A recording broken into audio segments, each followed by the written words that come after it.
6:49. Queda ratificado en cortísimo tiempo. Luego de haber hecho la propuesta, Colombia le puso fecha a la llamada cumbre. Bueno, al comienzo se le decía Conferencia Internacional, Cumbre de Bogotá. Veremos si ese es el nombre definitivo. Pero lo importante aquí es el fondo.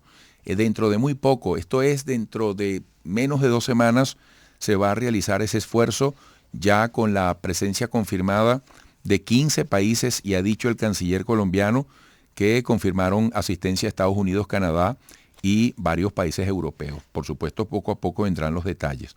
Vamos a conversar con Dana Urdaneta vía Zoom desde Caracas, capital venezolana. Ella es investigadora del conflicto social y armado en Colombia, paramilitarismo, nuevas guerras en la frontera colombo-venezolana. Es secretaria de investigación de la Fundación Escuela de Gobierno, Mundo y Fronteras. Dana, buenos días y gracias por recibirnos con esa bella sonrisa, ¿vale? A esta hora se agradece especialmente. Bienvenida.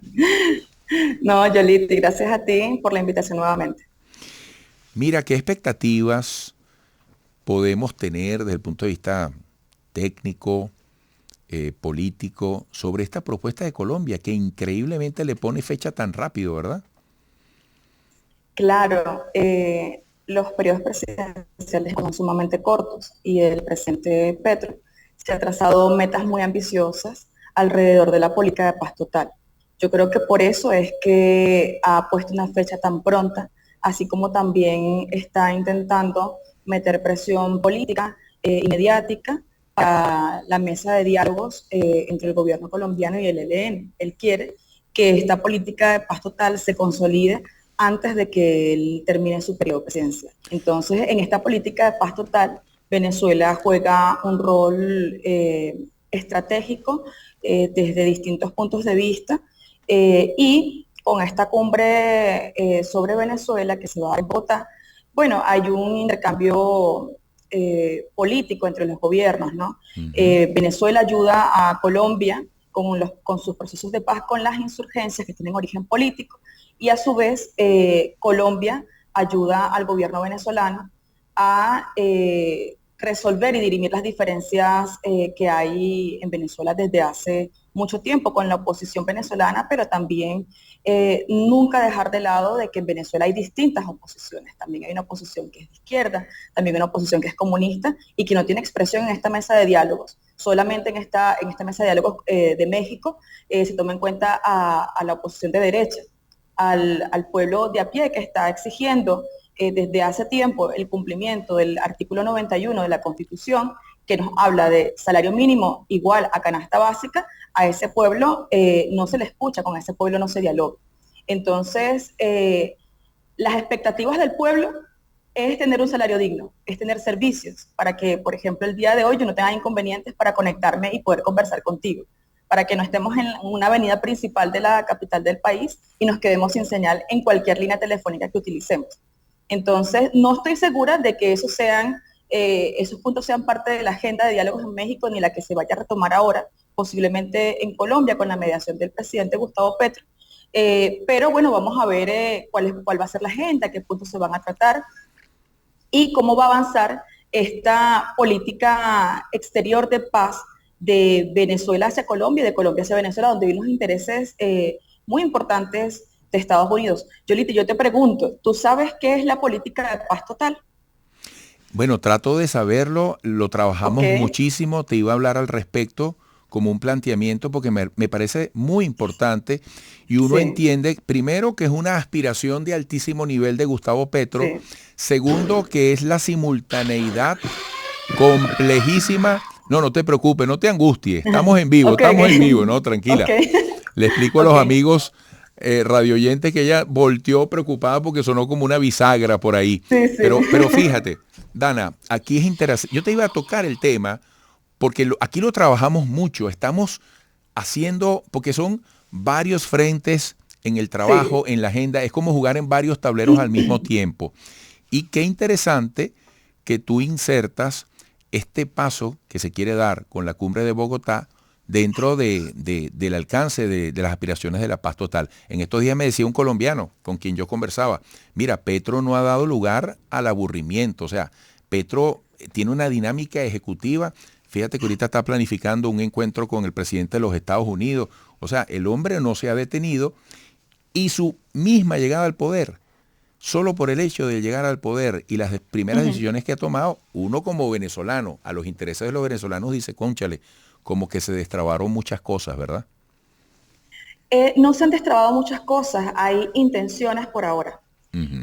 Bueno, vamos a abordar primero como el marco principal para entender por qué esta importancia que le da Gustavo Petro a las relaciones con Venezuela y a este diálogo con la oposición. ¿Qué es la política de paz total? Fundamentalmente consiste en diálogos simultáneos con las distintas expresiones guerrilleras vigentes en Colombia, que son el Ejército de Liberación Nacional, la guerrilla más antigua y grande, activa hoy en América Latina, que está en Colombia, las FAREP Secunda Marquetalia, que es una insurgencia de los 19, que agrupa fundamentalmente a quienes fueron excombatientes y se habían desmovilizado y retomaron las armas a no tener políticas para el ejercicio de la política legal, ¿no? Que en Colombia te matan por eso. Y hay otra expresión de una FAREP que no hizo parte del proceso de paz de La Habana y que no firmó el acuerdo. Entonces, primero, esta política de paz total va dirigida a estos grupos. Hay un diálogo de paz que es político, porque estos grupos tienen origen político. En segundo lugar, hay unas negociaciones con grupos paramilitares, fundamentalmente con las autodefensas gaitanistas de Colombia y otros grupos regionales y de carácter local. Con estos grupos no hay negociación política porque se entiende que el paramilitarismo es una política de Estado, ¿sí? Entonces no puedes dialogar contigo mismo, pero sí puedes negociar con los mandos, con esas estructuras, para que aporten verdad, aporten, digamos, reparación a las víctimas, y se negocian reducción de penas. Y hay otro frente muy interesante, novedoso también, en esta política de paz total, que es la negociación con bandas criminales que tienen presencia en las ciudades colombianas. Al respecto hay una experiencia, pero maravillosa, muy importante para la vida del pueblo colombiano, toda la gente pobre en el departamento del Chocó, que son los diálogos son las negociaciones en Buenaventura con bandas locales, que han logrado la reducción de homicidios en Colombia. Entonces, pero eso. En recordar que desde que Petro empezó la campaña, sobre todo al final de la campaña, ya cerca de las elecciones, fue tajante al decir que iba a recuperar las relaciones con Venezuela. Entonces, esta política de paz total, en términos internacionales, en lo que atañe a Venezuela, implica una relación fraterna, con un objetivo económico muy claro, y me parece hasta cierto punto, ¿no?, con Colombia, que es encontrar precios muy baratos de los fertilizantes para poder bajar el costo de los alimentos en Colombia. Y esto, por supuesto, impacta directamente al pueblo colombiano más empobrecido. Esto, por supuesto, a través de monómeros. Y un punto estratégico para lograr todo esto, bueno, es que Venezuela volviera a ser país garante en los procesos de paz con las insurgencias colombianas mencionadas al principio. Entonces, en respuesta, en retruque, como decimos acá en Venezuela, ya Petro dice, bueno, yo también puedo mediar, también puedo ser una especie de garante de unos diálogos de paz con la oposición venezolana y el gobierno venezolano. Pero esto obviamente no es gratuito, esto compromete a Venezuela o le da garantías, mejor dicho, al gobierno colombiano de que Venezuela va a contribuir al desarme, desmovilización y sometimiento en este momento del ELN.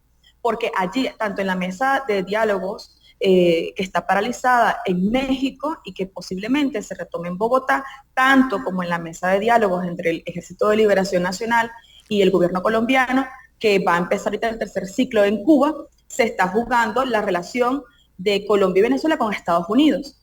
Venezuela, por supuesto, está apostando al alivio de las sanciones económicas, ¿sí?, a las medidas coercitivas unilaterales. Claro. Entonces, por eso yo decía, bueno, en esta mesa de diálogos entre oposición y gobierno venezolano, ¿qué es lo que van a discutir? Que va a impactar directamente al pueblo venezolano de a pie, porque es que por ejemplo, con la constituyente, ¿en qué nos benefició? ¿Sí?